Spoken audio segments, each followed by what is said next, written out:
To another episode of Coffee with the Critters, where I live stream every Sunday morning at 9:30 a.m. Eastern, unless otherwise noted.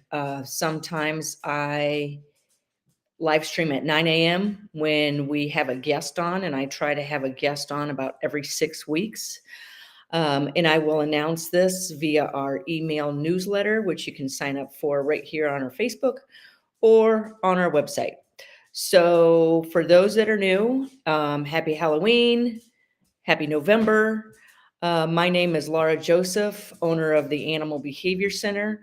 We're an international educational center where we teach people all over the world how to empower the animals in their care and the people that care for them. So I focus all of my work on the science of behavior called applied behavior analysis and my work with animals, specifically exotics. And I focus on exotics to show and help back up the people who focus on companion animals, showing that we do not have to use force or fear or coercive methods with animals to get them to do what we need them to do for their best welfare, quality of well-being. So you can always find out more about what I do on our website, theanimalbehaviorcenter.com. You can also email me at Lara, Lara, at theanimalbehaviorcenter.com. And you can also find all of our information right here on our website, which shows our services, our online memberships, our webinars, and also shows our events, which you'll want to pay attention to because we're already scheduling in-person events, training workshops in for 2024, and those sell out quickly. You can also find our events and the work we do on our Facebook page right there. And you can also join our email newsletter list right there. I send out an email every Saturday night with updates, important tips in animal behavior and training.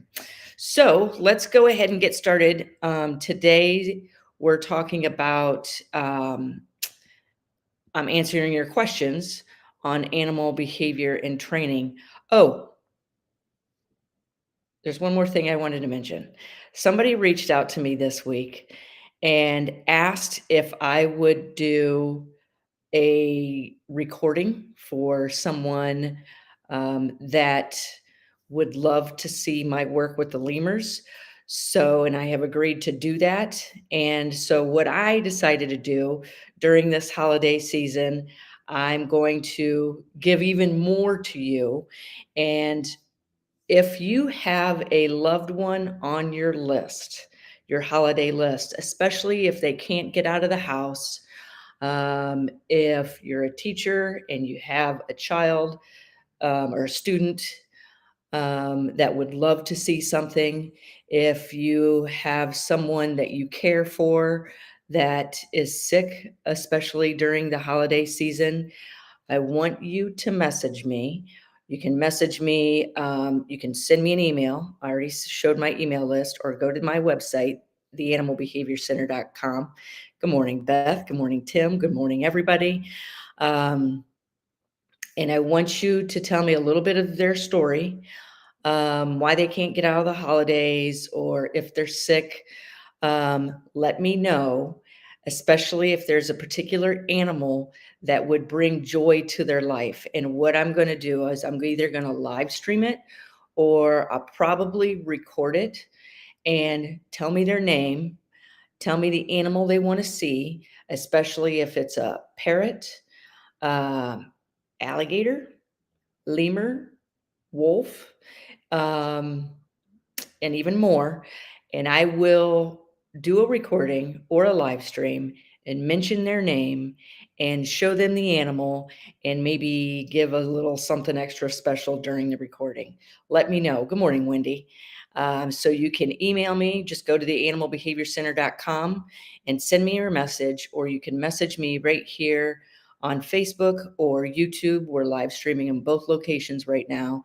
Let me know the situation and the person's name, and I will do my best to get that recording live stream. What I will answer, I will respond to you immediately.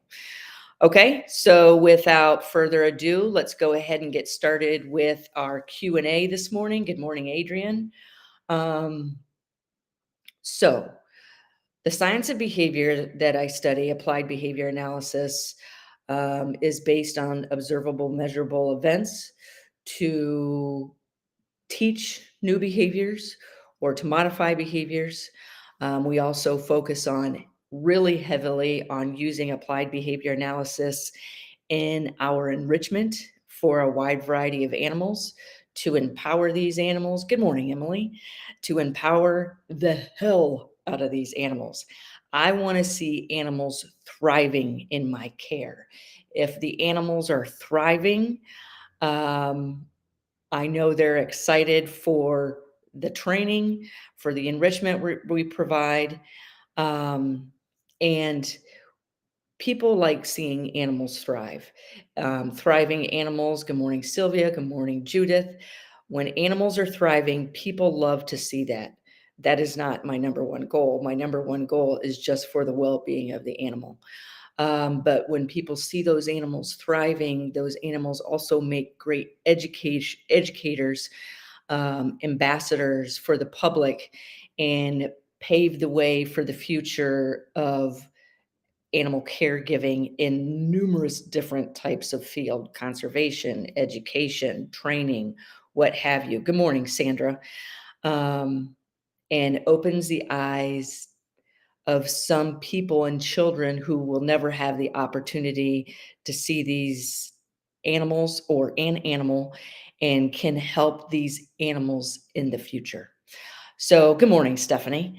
Um, so, if you guys didn't listen about my holiday gift to you, make sure you watch this replay. Um, okay, so let's start with your questions, no matter what the species. Does anybody have a question? Because we have a couple of people that did respond to our email last night and asked if I would address their animal questions. So let's go ahead and start with Beth's question. Let me change my screen real quick so I can read it. I have a 16-month-old sulcata tortoise. I have a little bit of experience with sulcatas, who is blind. I have a lot of experience with animals that are blind. He became okay, so he is blind.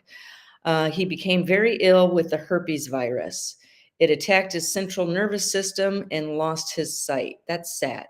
Beth, I wanted to ask you how old this tortoise is. Although I've nursed him back to health with my vet's help, he won't eat on his own. Does he have an appetite? Is he not willing to eat, or he can't find the food? These are the things. This is how specific I get in our monthly Q&As in our online memberships. These are questions I would ask you. He won't eat on his own. Is there any way I can teach him to eat using sense of smell? We're hoping he didn't lose that too. I'm currently tube feeding him critical care mixed with carrot baby food every other day, and syringe feeding on the days off by putting it on his tongue. I always offer his favorite foods first in hopes that he eats. So, okay, Beth, I didn't know if you wanted me to let anybody know that you were the one asking the question. He was sick. Good morning, Debbie. He is only about 16 months old. Okay, so he's very young. He can't seem to find the food. Okay, now that I know that, now I've got a different set of ideas for you. He was sick for 2 months and nearly died. Okay, so Beth, he does have an appetite. If he has an appetite and all you need to do is teach him how to find his food, I can help you. I live with a deaf and blind dog. You guys know I live with a fully flighted Amazon that had no eyes. I have a history of working with wild animals that are hit by cars and now in a rehabilitator situation and cannot be moved back into the wild. So the first thing that came to mind, Beth, is you need to teach him conditioned reinforcers, and he will learn this through being consistent. Be consistent and predictable. So he can hear you, right? So just because you've lost one sense, the other ones become very heightened. And he is very young, he will learn. One of the things I'm picturing that you can do is if you have your syringe and he loves the food from the syringe, if he doesn't love the food from the syringe, I would see if you could puree his favorite food in the syringe and deliver, or even on a spoon. If you want him eating whole foods, I don't know if he can, but one thing I would do, I don't know if I said good morning, Debbie, good morning, Maggie, good morning, everybody. One thing I would do when I'm working with a completely blind animal, good morning, Susan, I am being very predictable and extremely repetitive in the beginning. Okay. So you can use a consistent sound from your mouth. I know people like to talk to their animals a lot. Come here, honey. Come here, sweetie. Come here, baby. But the only downfall of that in this situation is it's not the same thing all the time. So in my head, I'm thinking just like the sound, do that consistently every single time and do that, pair that with the delivery of the food. You can also use touch. So one thing I did with Snow, our deaf and blind dog, right from the beginning, and she knows it so well. She knows this house better than I do if I had to walk through it with my eyes closed. I would do a consistent sound that does not vary, because you want that to mean here's your food, here's your food, here's your food. And I would do a consistent touch, maybe with him just like touching underneath his mouth and maybe just slightly lifting. You can go, so here's your syringe. I would make a sound like do this, boom, in his mouth. Okay. You're pairing that sound, that touch, and make sure it's the same. I can't put enough emphasis on this. Make sure it's the same, everything, every single time. You do that repetitively, pretty soon, those are called conditioned reinforcers, they're cues, and you do it only when time of feeding for now. It's going to be a really strong communication tool to that tortoise that my food is coming. And you can go, this, deliver. Let him swallow as much as he can. This, deliver. And I would do it in that order, because pretty soon what you can do is fade out the chin and you can just go, and you'll see your tortoise start to lift his head. Bam, deliver. Okay. Does that make sense? Good morning, Lynn. Good morning, Lisa. We got a lot of people on here with us today. And you see my little new widget I added here. If you type something, your picture will show up on the screen. If you don't type something, because I know not everybody is typing something, because I can see who else is on. If you don't type something, your picture won't show. Okay, so Beth, do that.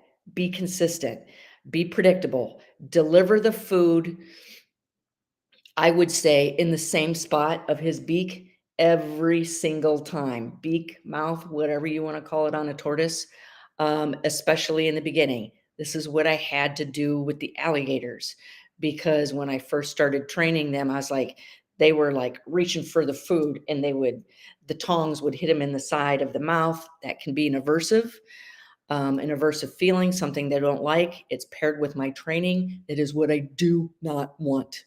I do not want anything aversive paired with my training, because it could positively punish the behavior of your tortoise taking the food. So if you deliver from this way every single time, I would find out where is most comfortable. With my alligators, they prefer to eat and I've become very consistent with it on the left. When I ask them to come to me and open their mouth, well, I throw it in their mouth, but in the beginning, I was always delivering it from the left so they knew how to, and I'm doing that with Bruce right now, the American alligator that's in the center. So you'll also see, Beth, if you start to do this, deliver. You'll also see, hopefully, we'll see, and feel free to message me and let me know how it's going because I'm sure the attendees, readers, followers would also like to know. What you'll see is you can slowly fade this out. I know I already said that, but I'm being consistent and redundant to make sure you understand every single step of the way. You'll be able to fade that out because you're going to see your tortoise start to lift his head. And then with the consistent putting the food in the mouth, you're going to see he's going to lift his head and he's going to start to open his mouth. Okay. Once you have that, Beth, now you can start recall training him and you can teach him through touch and sound. Maybe your recall is just a come here, come on. Maybe it's a certain tone of your voice, but I would make it short, sweet, and simple so the animal understands very quickly. I've target trained a lot of tortoises, recall trained a lot of tortoises, and they're quick to learn and they're fun to train.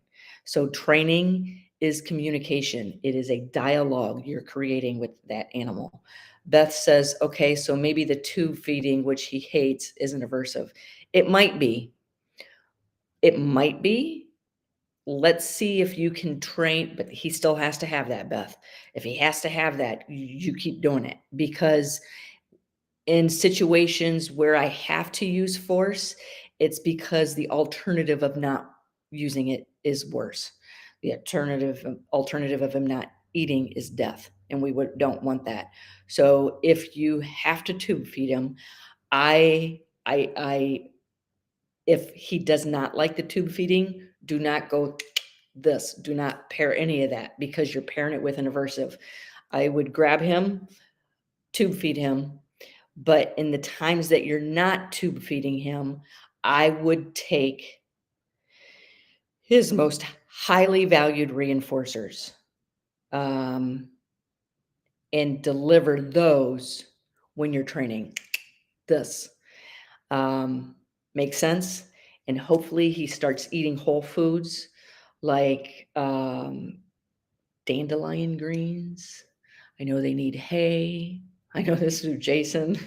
He's who I consult with on diets, which reminds me I need to get a new species, a new diet. If he likes like sweet potato chunks, I would boil chunks, small chunks of sweet potato and really small chunks so it makes it easy for him to, and I would boil it too because it makes it soft and mushy for now until he starts getting excited and ready for more. Then you can start feeding him whatever you feed him. Okay. And get that recall started. Debbie says the Cardinals, Blue Jays, and Woodpeckers don't seem to. What are you talking about? You guys must be having a conversation on the side. um, so we had another question. Good morning, Shannon. Didn't you just have a birthday here recently? Happy birthday. I don't know how I remember some of this stuff. Beth says, it does. I'm so excited to try this. Thank you. You are very welcome. We do have another question. If nobody has one on here, did anybody post a question and I didn't see it? Wait a second. I think Tim may have. I'm scrolling. I am currently using science to get the hawks to avoid my pigeons in training. Are you flying your pigeons during training? And I'm assuming that these hawks are wild hawks. I am playing a loop of crows on a speaker box. Okay. Is that loop of crows making your pigeons nervous? And your consistent loop of crows they may learn that there are no crows. Just saying. I'm scrolling through, um, and those oh, I was just gonna say the plastic owls. I did a plastic owl. I think that would work for blackbirds. The hawks don't seem to care about the plastic owl. I have a photo I took years ago of on top of a building was a restaurant, was a plastic owl to keep all the pigeons and the blackbirds away, and there were blackbirds perched on top of that owl plastic owl's head. So, birds, depending on the species, can be extremely intelligent, and they learn that that owl's not real. It's a perch that I'm pooping on now. Um, so I would try to find something else. I guess I need to know, um yes, the pigeons are flying. The pigeons don't mind the sound, but I am trying anything to make them stay away. So, just the pigeons themselves flying around are probably the reinforcer for the hawks. So, are you flying them all at the same time? Are you flying them individually? Because that's going to make a difference. Uh, um, let me give this some thought. One thing, so you want the hawks to go away while you're flying your pigeons. Is there any way to unfortunately, the pigeons are the reinforcer for why the hawks are there. Is there any way to introduce okay, um, some type of aversive. So I will use an aversive if I don't care about the behavior or the individual or the animal. If you could find a safer place to fly them, Tim, I don't know if that's possible. Fly them at a certain type of day when you know the hawks are hunting elsewhere. Unfortunately, once hawks find a food source, they stay there.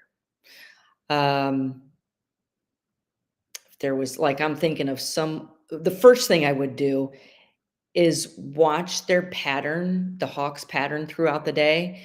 So hawks roost will perch for long periods of time. Um, but I've also watched hawks in the wild, and there's certain times of the day they stick around, and certain times of the day they don't, where they're off hunting elsewhere. That's the first thing I would suggest. Um, I am doing it at different times. The hawks knew by 8 a.m. I am flying, so they are swarming my house by 7 a.m. sometimes. So you're being predictable, and they know potential food comes out at 8 a.m. So stop. That's the first thing I would do is stop training and flying your pigeons at a particular time. So you've taught the hawks that the pigeons are going to fly at a certain time. I would try to fly at a different time before introducing another aversive that I was thinking about, which is just like throwing a frisbee or tennis balls up in the air, but I don't know how long that's going to work either. I do have another question I wanted to get to. Tim, reach out to me, let me know how it works. I highly suggest flying them at a different time. Another question I have is from Stephanie in North Dakota. She says that she's got a situation. You're welcome. She has a situation where one dog, she has lives in the home with two dogs. Um, the she just got a younger dog, and it's learning things from the older dog that she doesn't want it to do. And her particular instance right now is barking. So her other dog will bark when anybody passes the window. The younger dog wasn't doing that, but now the longer that the younger dog is in, he's starting to bark when the older dog barks. So with that, um, Hang on, Carmen. Um, what you need to do is train the older dog because the older dog is training the younger dog. This is the same with parrots. When we have one that's screaming and one that isn't, and the one that screams at different times and the other one is starting to learn, you have to teach the one that has the behavior concern. So, Stephanie, I would train the older dog. And you know what my next question is going to be, or maybe you don't. What do you want the dog to do instead? So, dogs can't, yes, they can, bark and eat at the same time. So, you could, in order to change a behavior, you need to replace it with another behavior. So, your dog barks. First thing I would do is, when is the dog barking? How long is the dog barking? Why is the dog barking? And when you can answer that why, you have found the reinforcer behind the behavior of the dog barking. So we don't reinforce dogs, we reinforce behaviors. Um, okay. What else does the dog already know how to do? Teach the dog to do alternate behaviors other than barking. If they are foraging, they don't bark. You can also, and we were just talking about this in level two, well, not level two anymore, our advanced applied animal training and behavior membership. Um, you can use counter conditioning and desensitization.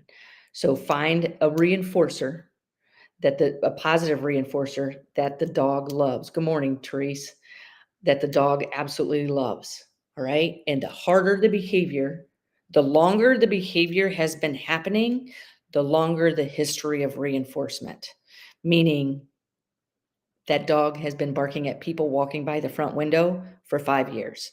That's 5 years of history that you have to counter condition and desensitize. And in my personal opinion only, it does not, in my experience, it does not take near as long to change that behavior as it did for that behavior to get to this point. It took 5 years to change that behavior through understanding behavior, effective use of reinforcers, redirecting attention, reinforcing alternate behaviors. Those, once you start implementing that, you can change. Hey, good morning, Emily. Um, you can change that behavior. So if the older dog's teaching the younger dog to bark, you got to focus on the older dog. What do you want the older dog to do instead? And a lot of times, I won't start at that front window where that dog has a history of barking. I will start in another room. And a lot of times, if the dog, I don't have my phone on me, but if the dog is barking at sounds, I find a sound app on my phone and say it barks at knocking, or I don't know. I may find something that's not knocking and I will play that sound. Say the highest level of play is 10, the lowest level is 1. I'll play that sound at 1, bridge, reinforce. 1, bridge, reinforce. Then slowly bump it up to a level 2, bridge, reinforce. And then once the animal, what you're doing, just like this bridge, deliver with the blind tortoise, what you're doing is you're pairing the sound with with a reinforcer in an alternate behavior. The alternate behavior is barking looks like this, not barking looks like this. That's a behavior. Those are two different behaviors. All right. Sitting with mouth shut is different than barking. Um, so then I move to maybe the sound of knocking at a level 1. And what you're doing is you're pairing the highly valued reinforcer with the alternate behavior. Looking at you, okay? And pretty soon that sound is going to be the cue to come running to you for a reinforcer versus running to the front door. And then yes, your dog is going to start running to you all the time. Yes, you'll want to have that reinforcer on you because in the beginning, because continuous schedules of reinforcers continuous schedules of reinforcement is the highest, most effective way to teach or train a behavior. Now, you can't stay on continuous all the time because life happens. That sucks, but it does. So then you move to intermittent schedules of reinforcement. Intermittent schedules of reinforcement will bring you duration. Boom. Yes. Okay. And duration is a topic we're talking about in our memberships as we speak. How to create duration, how to keep duration. Okay, we are at half an hour, but I do want to squeeze in because uh one more question. Carmen says if you're trying to introduce chop to macaws and a cockatoo, do you also provide pellets? We only feed one type of pellet. We don't feed processed food, so we don't feed pellets. Well, the one type of pellet we feed is a cold pressed pellet because the heat takes the nutrients out and the heat also produces carcinogens. So that's why my dogs eat raw, my birds eat raw. Raw doesn't mean raw meat. Um, so I've learned this through Jason as well. Um, what I'm going to say is if you're trying to introduce your animal to a new food, I will take the food that they're used to eating and mix it in with the new food. So the food that you're, do I want to say the food that they're used to eating is more abundant? If it is, you'll eventually want to take the food that they're used to eating and start decreasing while the alternate food starts increasing. And a lot of times with situations like this, because if they're refusing, this is just my opinion, and this is just how I introduce animals to a new diet. Because if they have a history of eating this alternate food, they're going to want it. But if you want them eating both foods, Carmen, yes, I would provide both. Um,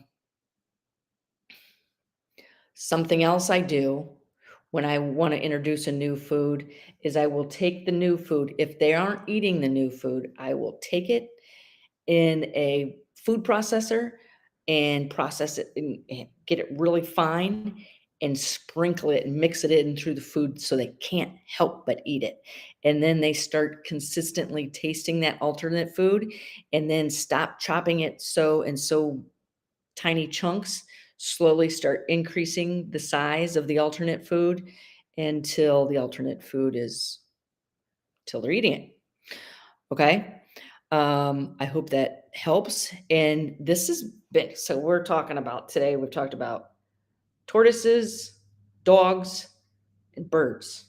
And the behavior, which I want you to focus most on, is we've talked about conditioned reinforcers, training a blind animal, finding the reinforcer from an undesired behavior, the complexity in working with two animals, and shaping the behavior of an animal eating another food.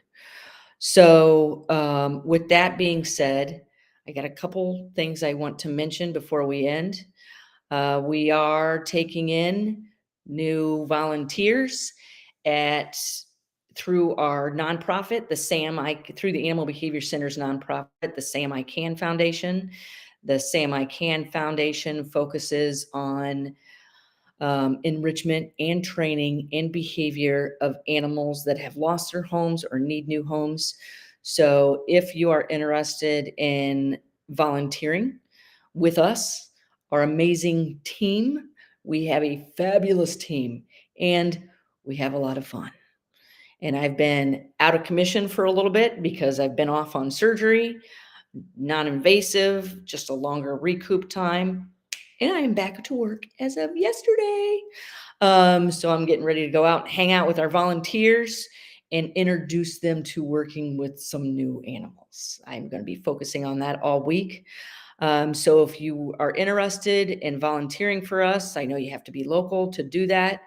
And there's a lot more things that are requirements, please get in touch with me. You can get in touch with me on our website at theanimalbehaviorcenter.com, or through the Samian Foundation, or you can just flat out email me.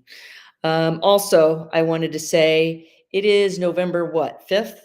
And I know, I hate to say it, the holidays are here. All of our services, you can purchase gift certificates, whether that's an online membership, whether that's in-person training with me, whether that's a webinar, what have you. If you let me know at least a week before the holiday, I will personally write a card and include the gift certificate. And um, so we also have our workshops that we're scheduling for 2024. Get ready, because it's all about behavior. I'm going to find your challenges, and I'm going to start working with you with different species of animals, but that particular behavior. Okay. To fine tune your technique, get you thinking outside the box, and really questioning and understanding your approach. So we have a day with the trainer, which you can book one-on-one with me or a small group with me up to 3 days. We have our online webinars, our memberships, our podcasts, which are extremely popular. Here are our different levels of memberships. The first one is for companion animals, or understanding the laws of behavior and application.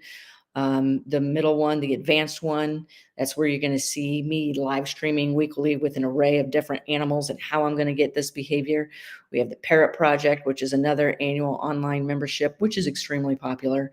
We also have our webinars, which I do plan on having a few webinars this winter. So where you can learn from home. So make sure you're on our email newsletter list, and you will be in the know. Okay, with that, I want to say thank you. And don't forget about my holiday gift for you that I told you about in the beginning, which is if you have a loved one, or somebody on your holiday list that is sick or can't get out of the house, or a special someone in your life that is struggling, that you want to bring a smile and some joy to, message me, email me, let me know a little bit of the story, let me know the person's name, and I will either live stream or record that animal with me talking with in addressing your loved one in particular. Okay. Getting a lot of thank yous. You are very welcome, and I will see you next Sunday on Coffee with Critters. Thanks for attending, everybody. We had great attendance today. Happy holidays.